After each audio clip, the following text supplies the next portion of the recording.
এই ভিডিওতে point wise convergent and uniform convergent সম্পর্কে আলোচনা করব। চলো, পয়েন্ট ওয়াইজ কনভার্জেন্টের প্রথমে ডেফিনেশনটা দেখব। কি বলছে?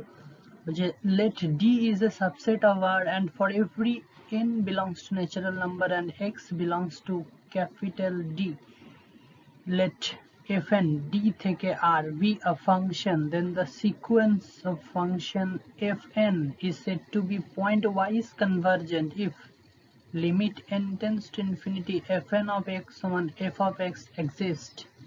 A f of x is called limit point function.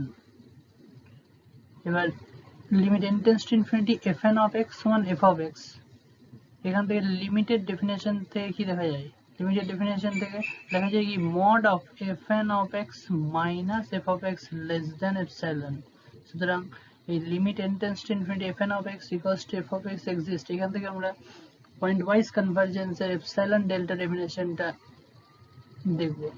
তো এপসাইলন ডেল্টা ডেফিনেশন কি বলছে? বলছে for each x belongs to capital D and epsilon greater than 0 there exists m belongs to natural number such that fn of x minus f of x less than epsilon for all n greater equals to m. অর্থাৎ nটা m এর থেকে বড় হতে হবে, nটা m এর থেকে বড় হতে হবে। এবার একটা নোট দেখব। নোট কি বলছে? m depends on x and epsilon. The epsilon delta definition বলা আছে x belongs to D and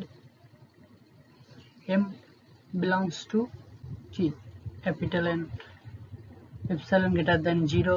ওপরে যখন ডেফিনেশন দেখিয়েছি তখনও লেখা আছে কি let D is a subset of R and x belongs to D. সুতরাং m টা depends on epsilon and epsilon and x। এবার কিছু এক্সাম্পলের মাধ্যমে পয়েন্ট ওয়াইজ কনভার্জেন্সিটা দেখব। প্রথমে আমরা সিকোয়েন্স অফ ফাংশনের আগে সিকোয়েন্স পড়েছি, sequence of real number, natural number. তো সেখানে দেখা একটা সিকোয়েন্স ধরলাম কি 1/2 to the power n। তো এটা যদি এক্সপ্লেন করি কি হবে? 1/2 to the power 1, 1/2 to the power 2, 1/2 to the power 3 চলতে থাকবে। এইটা যদি লিমিট বার করি অর্থাৎ কনভার্জেন্সি টেস্ট করি তাহলে কি হবে? Limit n tends to alpha 1/2 to the power n সমান 0, অর্থাৎ 0 তে কনভার্জ করবে এই সিকোয়েন্সটা। আবার যদি একটা সিকোয়েন্স ধরি 1 to the power n, তাহলে 1 to the power 1, 1 to the power 2, এটা হচ্ছে কি কনস্ট্যান্ট সিকোয়েন্স, এটা 1 এ কনভার্জ করবে। কিন্তু যদি 1.1 to the power n বা একটা সিকোয়েন্স নিই, দেখা যাচ্ছে ওটা ইনফিনিটি অর্থাৎ ডাইভার্জ করছে, কোনো কনভার্জ করছে না কোনো পয়েন্টে। ঠিক আছে, এটা হচ্ছে সিকোয়েন্সের ব্যাপার। এবার আছে সিকোয়েন্স অফ ফাংশন। একটা নিলাম কি x to the power n, explain করলে কি হয়? x to the power 1, x to the power 2, x to the power 3, x to the power n পেরিয়ে যাবে। যেখানে x বিলংস টু কত? r গ্রেটার ইকুয়ালস টু 0, এটা গ্রেটার ইকুয়ালস টু 0 হবে, অর্থাৎ r হচ্ছে পজিটিভ ইন্টিজার্স। এবার এটার আমরা কি করব?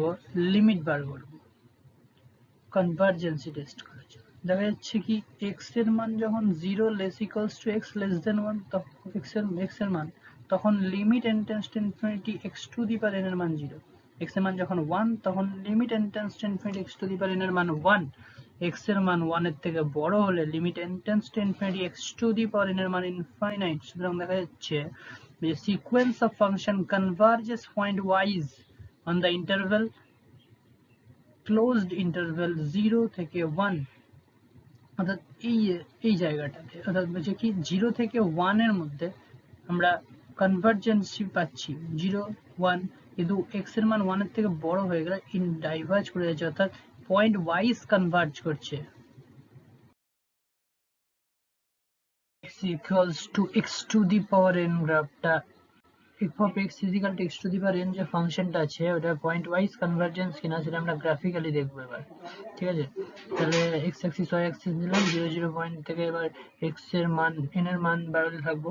n এর মান যখন 1 দেবো তখন f of x is equal to x, n এর মান যখন 2 দেবো তখন x এর স্কোয়ার বেন্ড হচ্ছে, n এর মান যখন 3 দেবো x কিউব আরো বেন্ড হচ্ছে। দেখা যাবে n এর মান যত বাড়তে থাকবো এটা বেন্ড হতেই থাকবে। যখন কমলা কালারের গ্রাফটা যেটা দেখা যাচ্ছে, তারপরে সাদা কালারের যে গ্রাফটা দেখা যাচ্ছে, আকাশি কালারের যে গ্রাফটা দেখা যাচ্ছে কি একদম পুরো এক্স অ্যাক্সিস বরাবর, অর্থাৎ এক্স অ্যাক্সিসের প্যারালাল ভাবে চলে যাচ্ছে, অর্থাৎ জিরোর দিকে টেন্ড করছে গ্রাফটা। ঠিক আছে, এই 1-এর আগে যত আগে নেবো 0.999 যেটা নেবো সেটা দেখবে জিরোর দিকে ট্রেন্ড করছে। যখন x ইকুয়ালস টু 1 নিয়ে নেবো তখন কি হবে, স্ট্রেট লাইন, ডটেড, এই yellow dotted straight line. x এর মান যদি 1-এর থেকে বেশি নিয়ে নিই তখন কি হবে, তখন এই x to the power n ফাংশনটা কি হবে, ডাইভারজেন্ট হয়ে যাবে। সুতরাং গ্রাফিক্যালি আমরা দেখতে পাচ্ছি কি না, ক্লোজ ইন্টারভ্যাল 0 থেকে 1 এর মধ্যে f অফ x সমান x to the power n যে ফাংশন সেটা পয়েন্ট ওয়াইজ কনভার্জেন্ট হচ্ছে,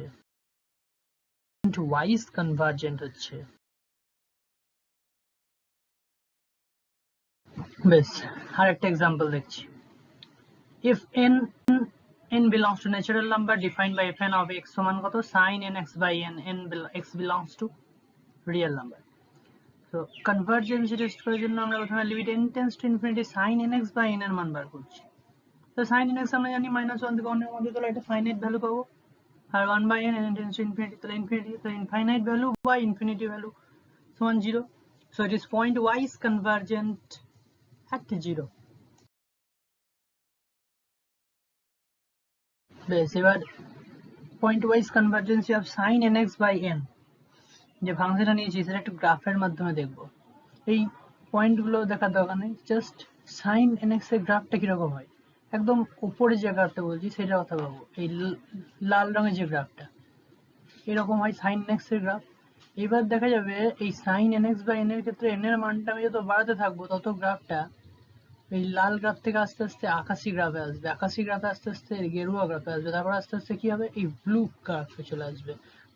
ব্লু কালারের যে সব থেকে ছোট যে গ্রাফটা সেইখানে চলে আসবে। অর্থাৎ দেখা যাচ্ছে কি sin nx by n এর মান যত বাড়তে থাকবো তত ওটা জিরোর দিকে টেন্ড করছে, অর্থাৎ জিরোতে কনভার্জ করার যে টেন্ডেন্সি সেইটা আমরা গ্রাফের মাধ্যমেও দেখতে পাচ্ছি। অর্থাৎ গ্রাফের মাধ্যমে দেখা যাচ্ছে কি sin nx by n point wise converge করছে।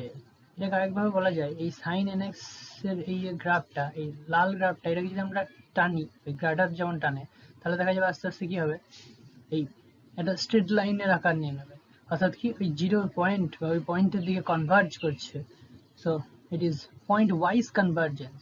তো এখানে কি বলছে, if I increase the value of n then I will see the graph tends to 0 sin nx by n। আরো একটা এক্সাম্পল নিচ্ছি পয়েন্ট ওয়াইজ কনভার্জেন্সি কি, f n of x সমান কত, n by nx plus 1। এটা আমরা তিনটে ইন্টারভ্যালে চেক করব। একটা কি x belongs to open interval 0 1, একটা 0 1, আর একটা x belongs to close interval 1 2। চলো উত্তরটা শুরু করা যাক। কি বলছে, প্রথমে লিমিটিং ভ্যালুটা বার করছি, ওই ফাংশনের limit n tends to infinity n by nx plus 1। এটা লিমিটিং ভ্যালুটা হবে 1 by x, n টাকে নিচে নিয়ে চলে এলাম, তাহলে 1 by এই n এর নিচে nx এর নিচে n বসালে এটা x হয়ে যাবে, প্লাস 1 by n, n এর ভ্যালু ইনফিনিটি, তাহলে 1 by x আসবে, এই লিমিটিং ভ্যালুটা আসবে 1 by x। সুতরাং দেখা যাচ্ছে x belongs to open interval 0 1 এ আমরা 0 পর থেকে যত মান বসাবো, ওই 1 by x এর ক্ষেত্রে 1 by x এ 0 এর মান যত বসাবো সেখানে হয়তো 0.00001 যদি নিই তাহলে ভ্যালুটা বিশাল বড় আসবে, অর্থাৎ কিন্তু বিশাল বড়টা বিশাল বড়ই হবে, ওটা ইনফাইনাইট হয়ে যাবে না। অর্থাৎ আমরা বিশাল বড় মান পেলেও একটা বিশাল লার্জ মান যদি পাই সেটাও কিন্তু ফাইনাইট ভ্যালু হবে। সুতরাং এটা কনভার্জ করছে পয়েন্ট ওয়াইজ। যদি x belongs to close interval 0 1 নিই তাহলে দেখা যাবে কি এই 0 point at the x is equal to 0 তে লিমিটিং ভ্যালুটা আমরা ইনফাইনাইট পেয়ে যাব। So it is not point wise convergent, কোনো একটাতেও ফলো না মানে এটা পয়েন্ট ওয়াইজ কনভার্জেন্ট হবে না। আবার যদি x belongs to close interval 1 থেকে 2 দেখি তাহলে কি হবে, 1 থেকে 2 1 by x এর মান, 1 থেকে 2 এর মধ্যে x এর মান যায় না, 1 by x এর মান কি আসবে, ফাইনাইট ভ্যালু আসবে। So it is convergence point wise.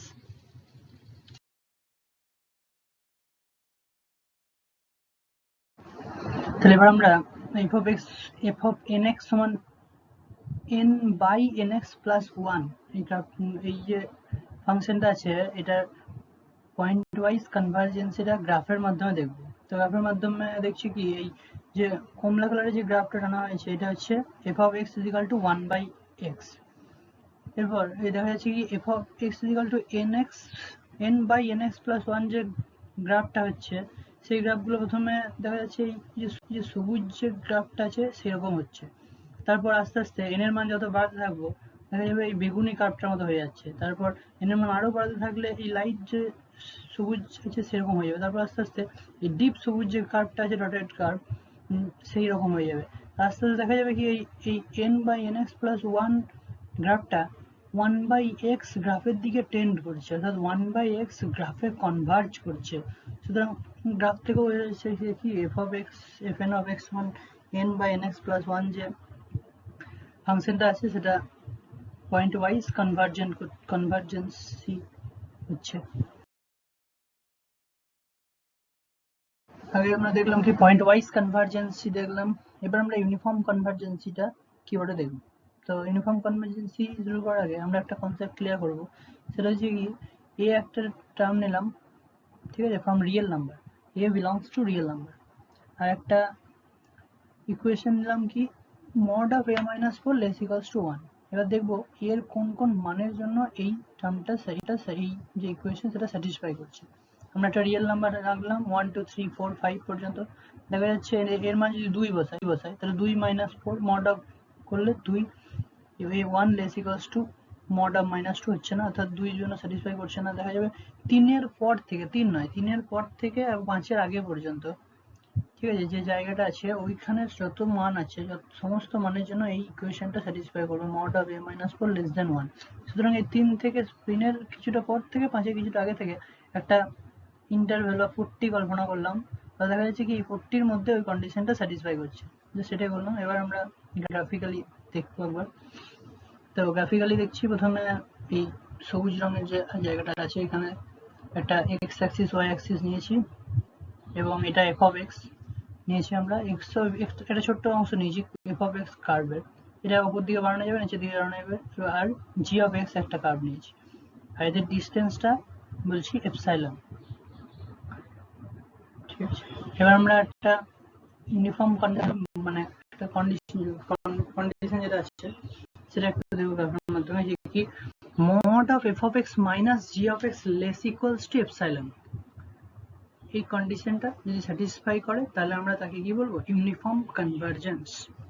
তাহলে আমরা এই বেগুনি কালারের যে জায়গাটা আছে এখানে এক্স অ্যাক্সিস ওয়াই অ্যাক্সিস নিয়েছি এবং এই যে একটা এফ অফ এক্স নিয়েছি এবং এফ অফ এক্স থেকে F of x plus epsilon F of x minus epsilon নিয়ে একটা কি করেছি আমরা পুট্টির মতো বা ইন্টারভেলের মতো তৈরি করেছি, একটা এফ অফ এক্স কার্ভ নিয়েছি আর হলুদ কালারের জি অফ এক্স কার্ভ নিয়েছি। এবার দেখবো কি জি অফ এক্সটা কখন ইউনিফর্ম কনভার্জেন্স হবে কি না। তাহলে ইউনিফর্ম কনভার্জেন্স হতে গেলে কি হবে, এফ এর কাছে আমাদেরকে একটা প্লাস এপসাইলন মাইনাস এপসাইলন নিয়ে একটা পট্টি তৈরি করতে হবে এবং ওই পট্টির মধ্যে যদি জি অফ এক্স কার্ভটা যদি কোনো একটা এন এর জি অফ এক্স কার্ভে যে আমরা যে এন এর মান বসাবো সেই একটা নির্দিষ্ট এন এর পর থেকে দেখা যাবে সেই কার্ভটা এই পট্টির মধ্যে যদি চলে আসে তাহলে আমরা জি অফ এক্সটাকে কি বলবো ইউনিফর্ম কনভার্জেন্স। এবার দেখা যায় জি অফ এক্স যে এন এর মান যখন বাড়াতে থাকবো জি অফ এক্স একটা কার্ভ, তাহলে দেখা যাবে আস্তে আস্তে এই যে এই রকম কার্ভটা হয়ে যাবে এই সাদা যেটা আছে, তারপর আস্তে আস্তে দেখা গেলো ইয়েলো ডটের মতো আসছে, ইয়েলো ডটটা কি হচ্ছে এই গোটা পট্টির মধ্যে আসছে না, অর্ধেক ঢুকছে অর্ধেক ঢুকছে না, অর্থাৎ এটা পয়েন্ট ওয়াইজ কনভার্জেন্স হচ্ছে। কিন্তু যখন এই হলুদ কার্ভটা এনে একটা নির্দিষ্ট মানের পর থেকে বা মানের জন্য একদম পুরোপুরি এই পট্টির মধ্যে ঢুকে যাবে, অর্থাৎ এই ডটেড কমলা কালারের গ্রাফটা হয়ে যাবে, তখন আমরা কি বলবো জি অফ এক্সটা ইউনিফর্ম কনভার্জেন্ট। এবার আমরা কিছু এক্সাম্পলস দেখবো।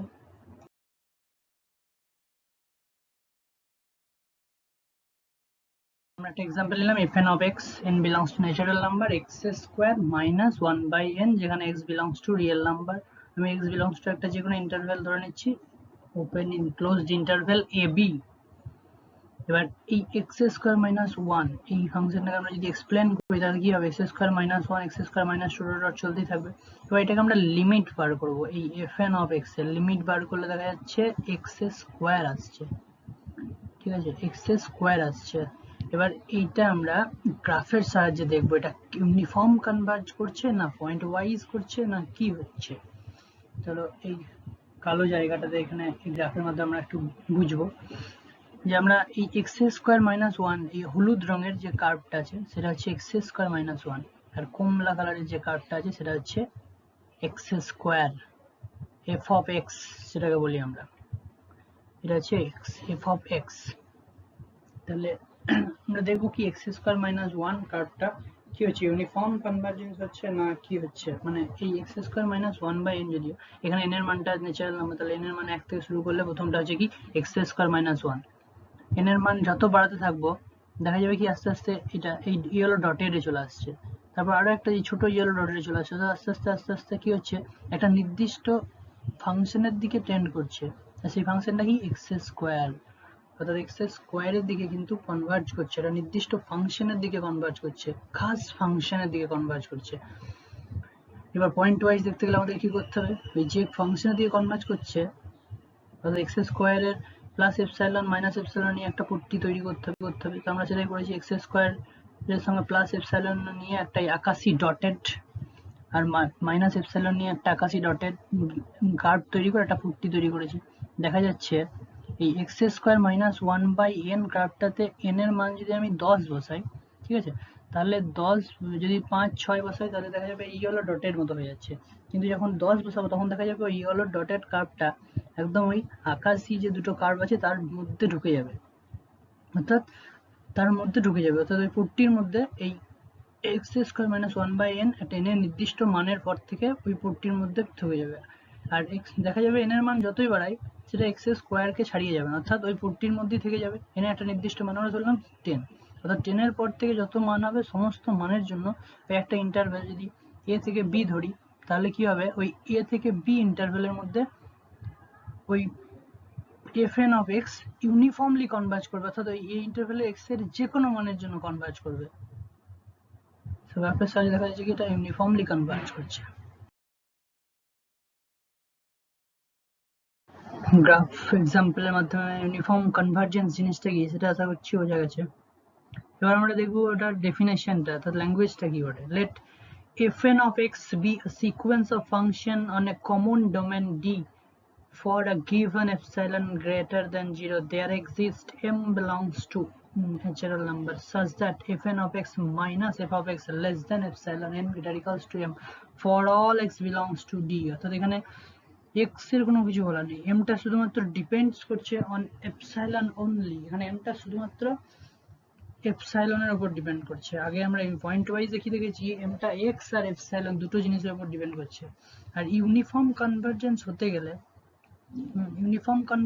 গেলে আমাদেরকে এমন একটা n খুঁজে পেতে হবে, আমরা নিজে থেকে এই fn of x minus f of x less than epsilon এই কন্ডিশনটা স্যাটিসফাই করাতে হবে কোনো একটা এক্সাম্পলে ধরো, ঠিক আছে। এবার দেখা যাবে কি এপসাইলনটা আমরা নিজে থেকে চয়েস করব, নিজে থেকে যে কোনো একটা চয়েস করলাম, তার জন্য আমরা যদি n এর নির্দিষ্ট মানের পর থেকে দেখা যাবে fn of x minus f of x less than epsilon হচ্ছে, অর্থাৎ আমি যে এপসাইলনটা হয়েছি সেই এপসাইলন থেকেও fn of x minus f of x হচ্ছে। আমরা যদি ওইরকম একটা n খুঁজে পাই তখনই আমরা ওই ফাংশনটাকে ইউনিফর্ম কনভার্জেন্স বলবো। আর এবার ইউনিফর্ম কনভার্জেন্স যদি হয়, ঠিক আছে, কোনো একটা ফাংশন যদি ইউনিফর্ম কনভার্জেন্স হয় তাহলে আমরা তাকে কি বলবো, পয়েন্ট ওয়াইজ কনভার্জেন্ট বলবো। কিন্তু যদি পয়েন্ট ওয়াইজ কনভার্জেন্ট হয় তাহলে আমরা ইন জেনারেল তাকে ইউনিফর্ম কনভার্জেন্স বলতে পারবো না। আবার আমরা বিপরীতটা বলতে পারবো যে কি ওই ইউনিফর্ম কনভার্জেন্স হলে পয়েন্ট ওয়াইজ হবে, অর্থাৎ not point wise not uniform convergence.